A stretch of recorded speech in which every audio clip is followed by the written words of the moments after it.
ሰላም ሰላም፣ ጤና ይስጥልኝ የኢትዮ አፕዴት 365 ቤተሰቦች እንደምን አላችሁ?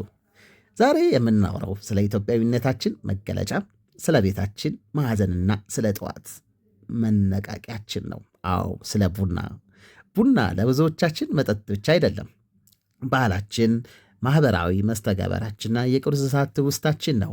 ነገር ግን ይህ የምንወደው ቡና ከጣዕሙ ባለፈም ለጤናችን እጅግ አስገራሚ የሆኑ ጥቅሞች እንዳሉት ያውቃሉ? ዛሬ ሳይንስ ያረጋገጣቸው 10 የቡና የጤና ጥቅሞች በዝርዝር እናያለን። ከቪዲዮ መጨረሻ ላይ ደግሞ ቡናን በምን መልኩ ብንጠቀም የበለጠ ይጠቅመናል የሚለውን ሚስጥር እነግራችኋለሁ። እስከ መጨረሻው አብራችሁኝ ቆዩ። ለቻናላችን አዲስ ከሆናችሁ ሰብስክራይብ ማድረጋችሁን እንዳትረሱ። የቡና 10 አስገራሚ የጤና ጥቅሞችም፣ አንደኛ የሰውነትን ንቃት፣ የአእምሮ ብቃትን ይጨምራል። ቡና ውስጥ ያለው ካፊን ወደ ደማችን ከገባ በኋላም ወደ አእምሮ በመሄድ አዶኒስን የተባለ የሚያንቀላፉ ሆርሞንን ይዘገዋል። ይህ ሲሆን አእምሯችን ንቁ ይሆናል፣ ትኩረታችን ይጨምራል፣ እንዲሁም የማስታወስ ችሎታችን ይሻሻላል። ጠዋት ላይ ሥራ ከመጀመራችን በፊት ቡና መጠጣታችን ለዚህ ነው።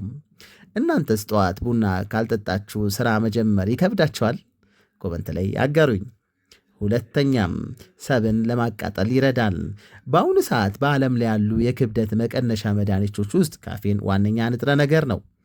ካፌን የሰውነት ሜታቦሊዝምን ከ3 እስከ 11 በመቶ እንዲጨምር ያደርጋል። ይህም ሰውነታችን ሰብን በቀላሉ እንዲያቃጥል ይረዳል። ሶስተኛም የአካል ብቃት እንቅስቃሴ ያሻሽላል። ካፌን በደማችን ውስጥ ያለውን የአድሪናል መጠን ይጨምራል። ይህም ሆርሞን ሰውነታችን ለከባድ ሥራ ወይም ለስፖርት ዝግጁ እንዲሆን ያደርገዋል። ከባድ ሥራ ከመጀመረው 30 ደቂቃ በፊት ቡና ቢጠጡ የሰውነት ጥንካሬው በ12% ይጨምራል። አራተኛም ለሁለተኛ አይነት የስኳር በሽታ ታይፕ 2 ዲያቤትስ መጋለጥ ዕድልን ይቀንሳል። ጥናቶች እንደሚያሳዩት አዘውትሮ ቡና የሚጠጡ ሰዎች ለስኳር በሽታ የመጋለጥ ዕድላቸው ከ23 እስከ 50% ያነሰ ነው። ቡና ሰውነታችን ኢንሱሊንን በአግባቡ እንዲጠቀም የማገዝ አቅም አለው። አምስተኛም የአእምሮ ከመርሳት በሽታ ወይንም ከአልዛይመር ይጠብቃል። የመርሳት በሽታ በአሁኑ ሰዓት በዓለም ላይ መድኃኒት ያልተገኘለት ሲሆን ቡና በመጠጣት ግን መከላከል ይቻላል። ቡና የሚጠጡ ሰዎች ከማይጠጡት አንጻር ለመርሳት በሽታ የመጋለጥ ዕድላቸው በ65% የቀነሰ መሆኑን በጥናት ተረጋግጧል። ስድስተኛ ለጉበት ጤናም፣ ጉበታችን እጅግ በጣም ጠቃሚ አካል ነው። ቡና ደግሞ ለጉበት ወዳጅ ነው። በቀን 4 ሲና ከዛ በላይ ቡና የሚጠጡ ሰዎች ለጉበት ጠባሳም የመጋለጥ ዕድላቸው በ80% ይቀንሳል። ሰባተኛ የድብርት ስሜትን ወይንም ዲፕሬሽንን ይዋጋል። ቡና ደስተኛ እንድንሆን የሚያደርጉትን እንደ ዶፓሚን ያሉ ሆርሞኖችን አእምሯችን እንዲያመነጭ ያደርጋል። የሃርቫርድ ዩኒቨርሲቲ ጥናት እንደሚያሳየው በቀን 4 ሲኒ ቡና የሚጠጡ ሴቶች በድብርት የመያዝ ዕድላቸው በ20% ይቀንሳል። ስምንተኛም እጅግ ከፍተኛ የሆኑ አንቲኦክሲዳንት ምንጭ ነው። ብዙዎቻችን አንቲኦክሲዳንት የምናገኘው ከአትክልትና ፍራፍሬ ይመስለን ይሆናል። ነገር ግን ለብዙ ሰው ቡና ዋነኛ ምንጭ ነው።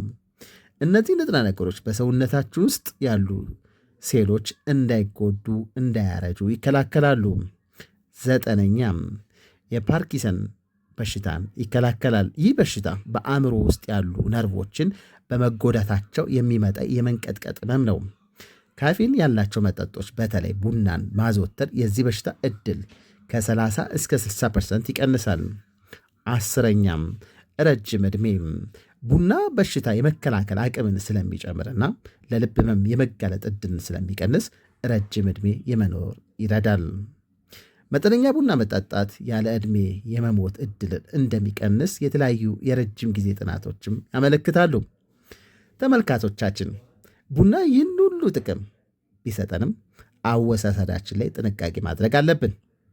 ጥቅሙን ለማግኘት ቡናችንን ያለ ስኳር ወይንም ያለ ብዙ ወተት ብንጠጣው ይመረጣል። እንዲሁም ከመተኛታችን ከ6 ሰዓት በፊት ብናቆም የእንቅልፍ ጥራታችን አይበላሽም። የዛሬው መረጃችን ይህንን ይመስል ነበር። እናንተስ ቡና ትወዳላችሁ? በቀን ስንት ስኒ ትጠጣላችሁ? ኮመንት ላይ ጻፉልኝ። ይህም ቪዲዮ ጠቃሚ ሆነው ካገኛችሁት ላይክ አድርጉ።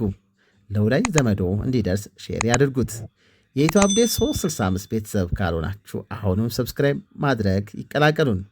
ስለተከታተላችሁን ከልብ እናመሰግናለን። በሌላ ጠቃሚ መረጃ እስከምንገናኝ ጤናችሁን ጠብቁ። ቸር